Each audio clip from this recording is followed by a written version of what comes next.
কয়েকদিন আগে বলেছিলাম যে 17 তারিখ থেকে আমাদের তৃতীয় পর্যায়ে অন্নপূর্ণা যোজনার টাকা অ্যাকাউন্টে ট্রান্সফার শুরু হবে। আমরা যেহেতু সংকল্পপত্রে ঘোষণা করেছিলাম আমরা প্রথম জুন মাসে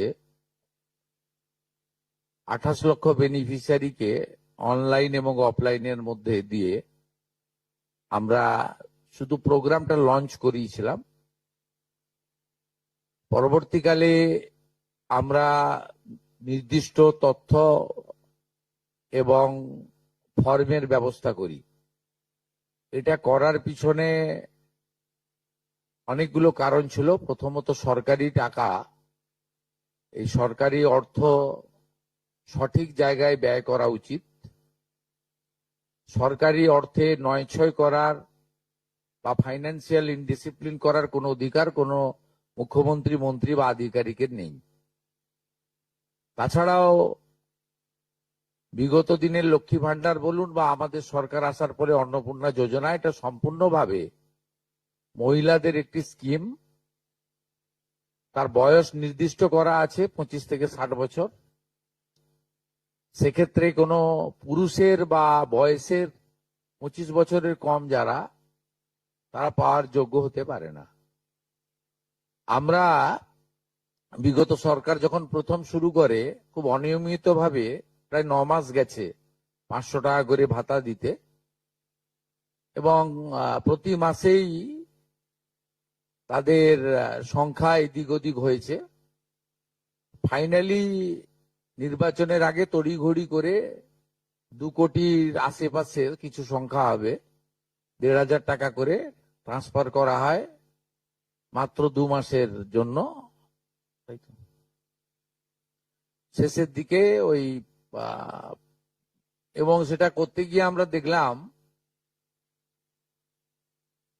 যে আমরা যদি সকলকেই লিস্টটাকে কনভার্ট করে দিই অন্নপূর্ণা যোজনাতে, তাতে এসআইআর এর নাম বাদ গেছে, ভারতীয় নয় এমন লোকের নাম থাকবে, মৃত লোকের নাম থাকবে, পুরুষদের নাম তাতে থেকে যাবে। সেই কারণে আমরা নতুন সরকার স্বচ্ছতার ভিত্তিতে এই কর্মসূচি দেওয়ার ক্ষেত্রে আমরা ফর্ম চালু করি এবং আমাদের পোর্টাল চালু হয়, এবং জুলাই মাসে দ্বিতীয় পর্যায়ে যখন আমরা 1 কোটিরও বেশি মহিলার অ্যাকাউন্টে নেতাজি ইন্ডোর স্টেডিয়াম থেকে প্রোগ্রাম করে টাকা ট্রান্সফার করি, সেক্ষেত্রেও অনেক অভিযোগ আসে আমাদের কাছে, এবং অনেক মহিলারা বলেন যে আমি যোগ্য কিন্তু আমাকে দেওয়া হয়নি, ইত্যাদি ইত্যাদি। তাই আমরা আমাদের বিডিওদের সাহায্য নিয়ে জেলা শাসকদের নেতৃত্বে হাউস টু হাউস ভেরিফিকেশন যতটা সম্ভব এই সময়ের মধ্যে করি, এবং জুন এবং জুলাই মাসের 31 তারিখ পর্যন্ত পোর্টাল চালু ছিল আবেদনের। এবং এখানে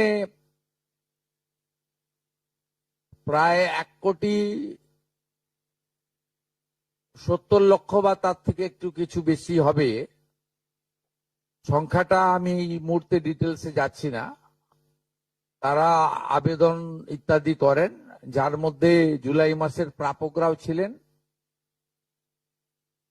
অনেকের না পাওয়ার অভিযোগও ছিল, সংখ্যা অনেক। আবার অনেকের বক্তব্য ছিল যারা পাওয়ার যোগ্য নয় তাদের দিয়ে দেওয়া হয়েছে। তাই আমরা মোটামুটি একটা ভেরিফিকেশনের কাজ করছি, যে কাজ আগামীকাল পর্যন্ত আমাদের চালাতে হবে। এর মধ্য দিয়ে ইতিমধ্যে যারা ভেরিফাইড হয়েছেন সংখ্যাটা অনেক, গত মাসের থেকেও অনেক বেশি,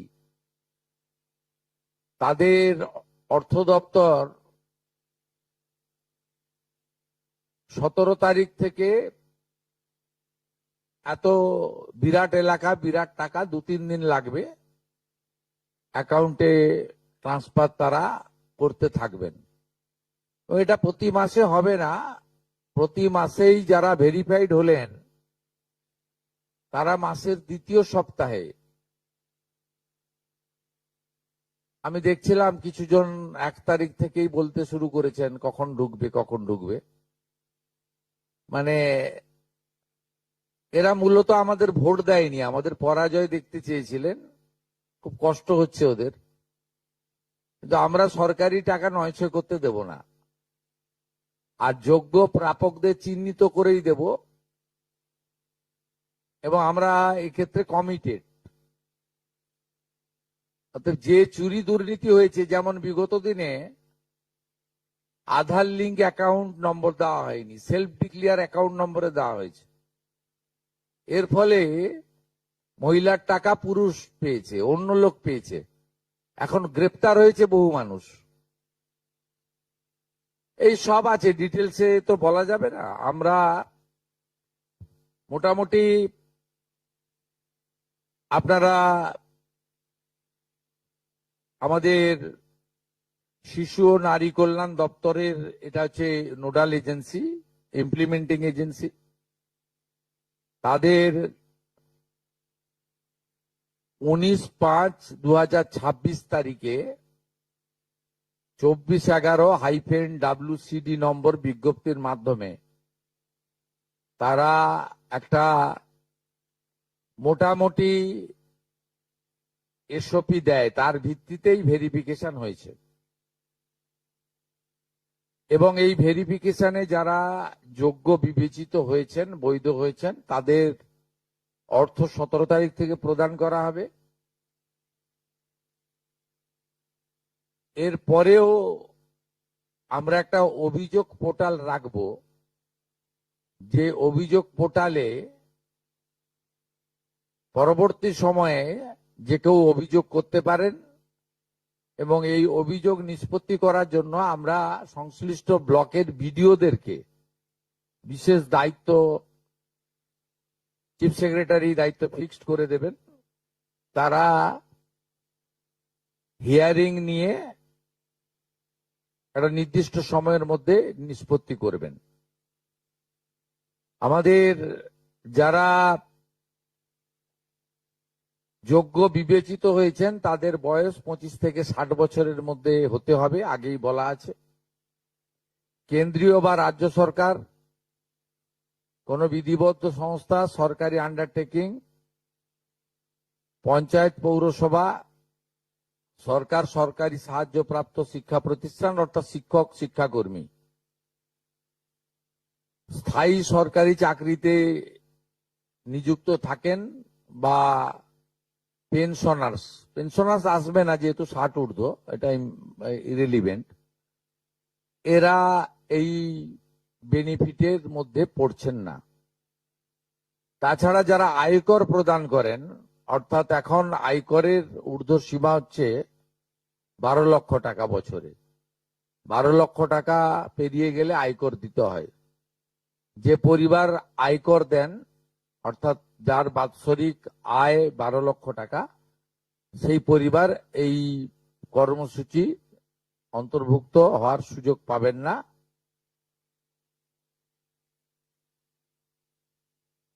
এবং যে মহিলা নিজে 10,000 টাকার বেশি নিজে উপার্জন করেন মাসে, তাকেও এর বিবেচনার মধ্যে প্রাথমিকভাবে আনা হয়নি। কিন্তু এক্ষেত্রে যারা ক্যাজুয়াল, কন্ট্রাকচুয়াল, মানে বাড়ির পুরুষ মানুষরা, তাদের বাড়ির পরিবারের স্ত্রী বা অন্যরা বিবেচিত হবেন। যদি কোনো মহিলা, এটা একটি নারী অর্থনৈতিক সশক্তিকরণের স্কিম, সেক্ষেত্রে যিনি সরাসরি নিজে 10,000 টাকার বেশি উপার্জন করেন তাকে বিবেচনা করা হবে না। 25 থেকে 60-এর মধ্যে যারা 3,000 টাকার কম ভাতা পান, ধরুন উইডো পেনশন, 1,500 টাকা এই মাস থেকে হয়েছে, গত মাস পর্যন্ত ছিল 1,000 টাকা। তাদেরকে হায়ারটা দেওয়া হচ্ছে, 3,000 টাকাটাই দেওয়া হচ্ছে অন্নপূর্ণা যোজনাতে। এই ধরনের যত স্কিম 25 থেকে 60 মহিলাদের রয়েছে যারা 3,000 টাকার কম পান বিভিন্ন ভাতা, তাদেরকে 3,000 টাকার অন্নপূর্ণা যোজনার ভাতাটাই দেওয়া হচ্ছে। এক্ষেত্রে দুটি ক্ষেত্রে আমরা শিথিল করছি। একটা হচ্ছে দিব্যাঙ্গ ভাতা যারা পান তারা দুটো ভাতাই পাবেন। তারা দিব্যাঙ্গ ভাতা যেটা আগস্ট মাস থেকে 1,500 হয়ে যাবে সেটাও পাবেন, অন্নপূর্ণা যোজনা 3,000ও পাবেন, শুধুমাত্র ফিজিক্যালি চ্যালেঞ্জদের ক্ষেত্রে। আর পিএম কিষাণ সম্মান নিধির ক্ষেত্রে, এই দুটি ক্ষেত্রে আমরা এটাকে শিথিল রাখছি। এছাড়াও এর আগে যেটা অনেক মহিলার নাম বাদ চলে গেছিল, 3 কক্ষ বিশিষ্ট বাড়ি, এটা গ্রামের ক্ষেত্রে এক্সাম্পট করে দেওয়া হয়েছে। গ্রামের ক্ষেত্রে কোনো বাড়ির সংখ্যা রাখা হয়নি, শিথিল করে দেওয়া হয়েছে। অর্থাৎ গ্রামীণ এলাকার মহিলারা এবারে আরো বেশি সংখ্যায় সুযোগ পাবেন। তাদের ক্ষেত্রে, গ্রামীণ ক্ষেত্রে 3 কক্ষ বিশিষ্ট বাড়ি, যেটা জুলাই মাসে ওই ক্রাইটেরিয়াটা থাকার কারণে অনেকে বঞ্চিত হয়েছেন, এবারে আর বঞ্চিত তারা হচ্ছেন না। এবং শুধুমাত্র জমির পরিমাণের ক্ষেত্রেও যে 7টি কর্পোরেশন রয়েছে সেখানে শুধুমাত্র 50 ডেসিমেলের বেশি জমির মালিকানা যারা কর্পোরেশন এলাকা, কলকাতা, হাওড়া কর্পোরেশন এলাকা 7টি, পৌর এলাকা এবং গ্রামীণ এলাকাতে ছাড় দেওয়া হয়েছে জমির পরিমাণের ক্ষেত্রে। এর ফলেও আরো অধিক সংখ্যক মহিলা, গ্রামীণ মহিলারা বিশেষ করে, এবারে আপনার অর্থ পাওয়ার ক্ষেত্রে সুযোগ পাবেন। আমরা সরকারি অর্থ, নারী সশক্তিকরণ, নারীর অর্থনৈতিক ক্ষমতা বৃদ্ধি, এই লক্ষ্য রেখে প্রকৃত প্রাপকদেরকে আমরা দেব। এবং প্রাথমিকভাবে সংখ্যাটা 17 তারিখে মাননীয় মন্ত্রী মালতী রায় মহোদয় আপনাদের জানিয়ে দেবেন। 17 তারিখ বিকেলে। আমি সংখ্যাটা বলছি না, কিন্তু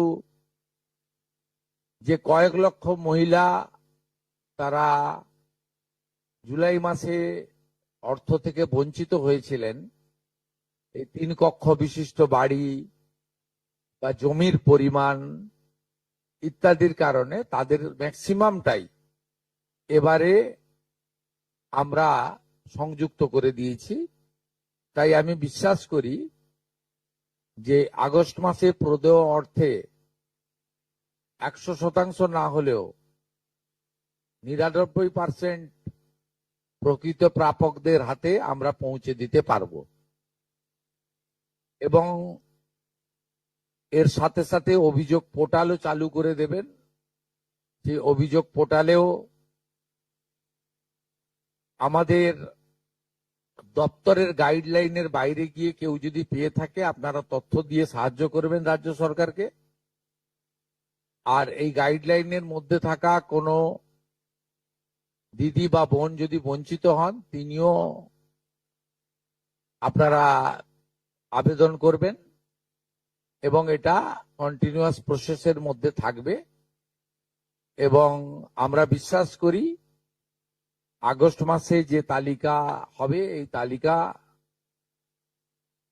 আপনারা সবাই অ্যাপ্রিসিয়েট করবেন। এবং প্রত্যেক মাসে দ্বিতীয় সপ্তাহে, যেহেতু সরকারের নিজস্ব তহবিল থেকে এটা দিতে হবে এবং টাকার অ্যামাউন্টটাও খুব বড়, অ্যামাউন্টটা যথেষ্ট বড়। আমরা নিজেরাই 17 তারিখে ট্রান্সফার হওয়ার টাকার সঙ্গে 3,000কে গুণ করলে নিজেরাই দেখতে পাবেন যে কত বিরাট পরিমাণ অর্থ সম্পূর্ণ পশ্চিমবঙ্গ সরকারের অর্থ থেকে দেওয়া হচ্ছে। আমরা অর্থ দপ্তরের সঙ্গে কথা বলেছি, তারা বিগত দিনেও যে সরকারের 500 প্রথম, পরে 1000, 2 মাসের জন্য 1500 যে স্কিম ছিল, তাতেও মাসের দ্বিতীয় সপ্তাহে দিতেন মোটামুটি 10 থেকে 15 তারিখের মধ্যে। এক্ষেত্রেও প্রত্যেক মাসে 10 থেকে 15 তারিখের মধ্যে যারা বৈধ প্রাপক হিসেবে চিহ্নিত হলেন তারা পেয়ে যাবেন। এইটা ক্লিয়ার করলাম, এবং আপনাদের সরকার আপনাদের পাশে আছে।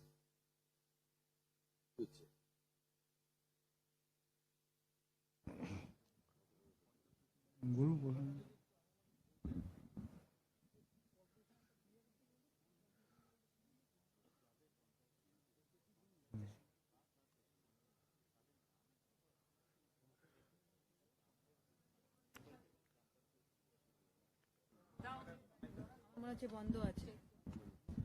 दादा दादा हिंदी थोड़ा अगर बोल दे,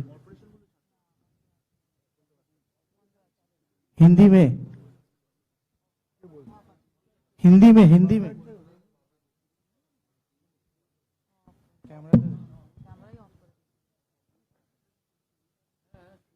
दादा हिंदी में थोड़ा अगर दो लाइन প্রশ্ন बोल। আছে?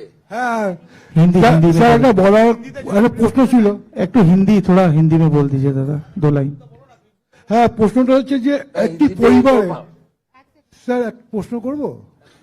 হ্যাঁ, যেটা হচ্ছে পরিবারে কজন পেতে পারে, ধরা যাক মা, ছেলের বউ বা মেয়ে একই পরিবারে, তো এরা যদি এই আমাদের যে বেনিফিশিয়ারি, গাইডলাইন আছে, গাইডলাইনের মধ্যে যারা পড়বেন তাদেরকেই দেওয়া হবে। আপনার তো এই সরকারি, আপনার যে গাইডলাইন নির্দিষ্ট করে দেওয়া হয়েছে সেই গাইডলাইনের মধ্যে পড়বেন। কোন পরিবারে একজন হতে পারে, একাধিক ব্যক্তি হতে পারে, যে গাইডলাইন নির্দিষ্ট করা হয়েছে শিশু ও নারী কল্যাণ দপ্তর থেকে, সেই গাইডলাইন অনুযায়ী তারা পাবেন। ধন্যবাদ। সরকারি কর্মচারী, আয়কর প্রদানকারী, ওই যে মহিলা নিজে 10,000 টাকার বেশি রোজগার করেন তারা বাদ দিয়ে। दादा थोड़ा हिंदी में बोल दे 2 लाइन और नेशनल। মাননীয় মুখ্যমন্ত্রী, বলছিলাম ওই কর্পোরেশনের যেটা বললেন 50 ডেসিমিলের যে বিষয়টা, ওটা যদি আরেকবার বলেন, আর ওই 3 কক্ষের বিষয়টা, ওটা আমরা একটু। 7টি কর্পোরেশন এলাকায় যারা হাফ একরের বেশি জমির ল্যান্ডলর্ড, এটা বিগত যে স্কিমে এটাতে পৌর এলাকা বলেছিল, আমরা গ্রামীণ মানে জেলার পৌর এলাকাগুলোকে এক্সাম করে দিয়েছি। কলকাতার ক্ষেত্রে 50 ডিসমিল জায়গার মালিক যিনি আছেন, আশা করি সেটিতে তার বাড়ি থেকে 3,000 টাকা ডিমান্ড করবেন না। স্যারেন্ডার অপশনও আছেন, যারা মনে করেন যে আমরা সরকারি এই টাকাটা নেব না, স্যারেন্ডারও করতে পারেন। दादा हिंदी में अगर 2 लाइन बोल दे स्मॉल फॉर नेशनल। देखिए, हिंदी में तो नहीं है, हमारी मैनिफेस्टो में है कि आप लोग नारी सशक्तिकरण और उनका फाइनेंशियल इम्प्रूवमेंट के लिए हम लोग 3,000 रुपया करके अन्नपूर्णा योजना के अंदर देगा। पहले मंथ में 26 जून 28 लाख लोग को मिला, 1 करोड़ से ज्यादा मिला जुलाई महीने में। इस महीने में 17 अगस्त से हमारी जो गाइडलाइन क्राइटेरिया है उसके ऊपर जो वेरिफिकेशन हुआ है, 10 जुलाई तक वेरिफिकेशन पूरा कंप्लीट हो गया है। 31 जुलाई तक पोर्टल चला।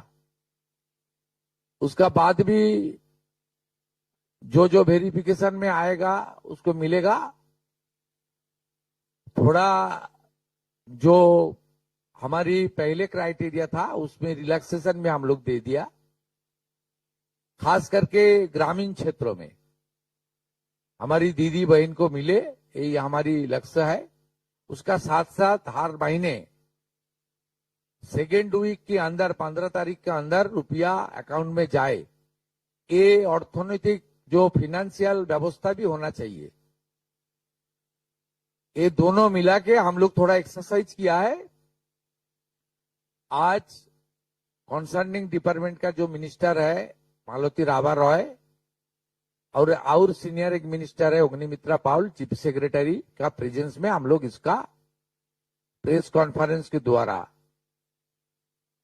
इसको क्लियर किया है, इसका जानकारी सबको दिया है। 17 अगस्त से मिलने वाला है और हर महीने सेकेंड वीक जिनका क्राइटेरिया फुलफिल हो गया है, वेरिफिकेशन कंप्लीट हो गया है, उनको रुपया ट्रांसफर हो जाएगा। इन कंप्लेन का भी एक आपने ऐप लॉन्च की बात की है कि किसी का कोई शिकायत हो तो उसको लेके भी थोड़ा एक लाइन। देखिए, ये बहुत सारे सरकार का प्रोग्राम पहले मध्य प्रदेश से शुरू हुआ, लाडली बहन, उसका बाद आसाम में शुरू हुआ, उसका बाद बंगाल में शुरू हुआ 500 रुपया, उसका बाद हरियाणा में हुआ, महाराष्ट्र में हुआ। आप सब सरकार के देख लीजिए, ये वेरिफिकेशन, कॉम्प्लेन, सजेशन, कॉम्प्लेन और आपका वेरिफिकेशन पोर्टल, एप्लीकेशन पोर्टल, ये ऑनगोइंग है। हम लोग जब 17 को रुपया ट्रांसफर हो जाएगा, उसका बाद 21, 22 से एक पोर्टल चालू होगा जिसमें शिकायत आ सकता है, जिसको मिला है क्राइटेरिया तोड़ के मिला है तो उसके खिलाफ भी कॉम्प्लेन हो सकता है, और क्राइटेरिया फुलफिल होने का बाद जिसको नहीं मिला वो भी अपने अपील रख सकता है। इससे कॉन्टिन्यूअस प्रोसेस चलेगा, लेकिन मेरा विश्वास है 99% जो हमारी जेन्युइन एप्लीकेंट है उसको कवर हो गया है। 10 जुलाई तक वेरिफिकेशन 100% हो गया है और 11 जुलाई से 31 जुलाई ये 20 दिन का पूरा वेरिफिकेशन नहीं हुआ है, उसमें कुछ हुआ है, कुछ बाकी है, वो चलते चलते ठीक हो जाएगा। স্যার স্যার একটাই প্রশ্ন স্যার, আপনি অনেক ছাড় দিয়েছেন কিন্তু গ্রামের দিকে যারা সরকারি চাকরি করেন তার স্ত্রী এইটা কি আবেদন করতে পারবেন অন্নপূর্ণা যোজনায়? সরকারি চাকরি করেন, সে শিক্ষক হতে পারেন বা পার্মানেন্ট সরকারি কর্মচারীর ক্ষেত্রে তো তার স্ত্রীর কথা বলছি স্কিম নেই স্যার। তার সরকারি কর্মচারীর ক্ষেত্রে তো যে স্থায়ী সরকারি কর্মচারী তিনি না, পাবেন আমি সেটা বলছি না স্যার, মানে তার স্ত্রীকে মানে পাবে কি? ক্যাজুয়াল পার্ট টাইম এরা পাবেন তো। স্যার আমি সরকারি কর্মচারী বলছি না, যারা যারা ক্যাজুয়াল কন্ট্রাকচুয়াল পান, নট পার্মানেন্ট, তাদের পরিবারের ক্ষেত্রে কোনো বার নেই, সবাই পাবেন। পার্মানেন্ট কোনো আমি ক্যাটাগরির কথা বলবো না, পার্মানেন্ট যিনি করেন, পার্মানেন্ট চাকরি যিনি কেন্দ্র বা রাজ্য সরকারের, তিনি পাবেন না।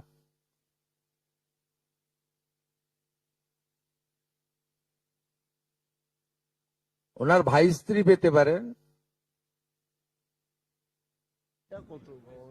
ওনার বাড়ি, ওনার বোন পেতে পারেন, কোনো রেস্ট্রিকশন নেই। আপনারা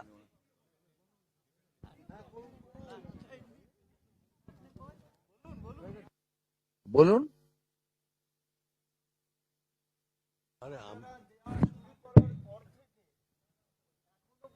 গভর্নমেন্ট ফান্ড কত খরচ হয়েছে আর কত হতে পারে আপনারা দেওয়া গুণিতক করে দেবেন। প্রথম মাসে 28 লক্ষ গুণিতক 3000, দ্বিতীয় মাসে 1,19 লক্ষ গুণিতক 3000। এই মাসে 17 তারিখ বিকালে মালতীদি বলে দেবেন কত গুণিতক 3000 করে দেবেন। আমরা 8 মাসের জন্য বাজেটে 35,000 কোটি টাকা রেখেছিলাম, আমাদের মনে হয় এই 8 মাসে 48 থেকে 50,000 কোটি টাকা দিতে হবে। তার জন্য আমরা প্রস্তুত, আমরা অর্থ দপ্তরের সঙ্গে কথা বলেছি, ব্যবস্থা নিয়েছি, এবং আমরা প্রত্যেক মাসের, এর আগের যে সরকারের যে 500 টাকা স্কিম ছিল সেটাও 10 থেকে 15 তারিখের মধ্যে যেত, এটাও 10 থেকে 15 তারিখের মধ্যে প্রতি মাসে ভেরিফাইড লোকেরা যারা প্রাপক তারা পেয়ে যাবেন, এবং সম্পূর্ণ কমপ্লিট হয়ে গেলে আমরা কয়েক মাস পরে লিস্টও দিয়ে দিতে পারবো। এখন পোর্টালে আন্ডার ভেরিফিকেশন পেন্ডিং ও কিছু থাকতে পারে।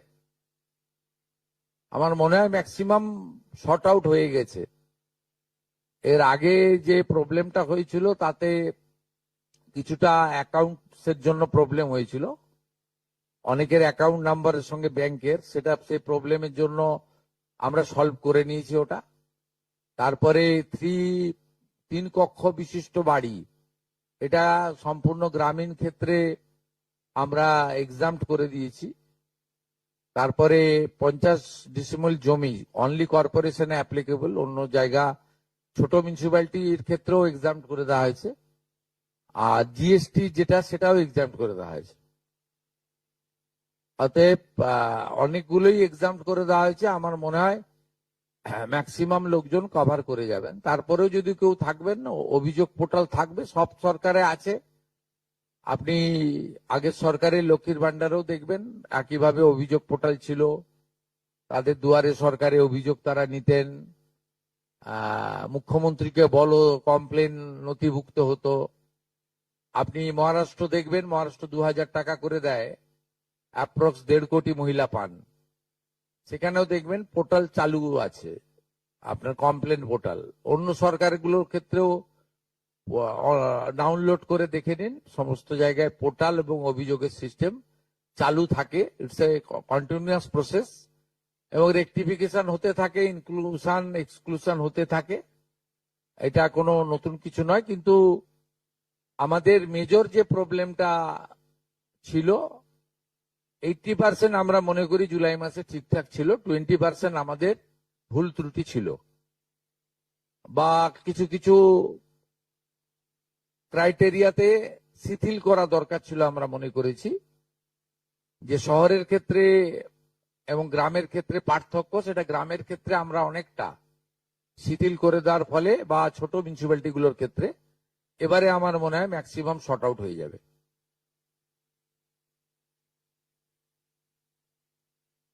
Thank you.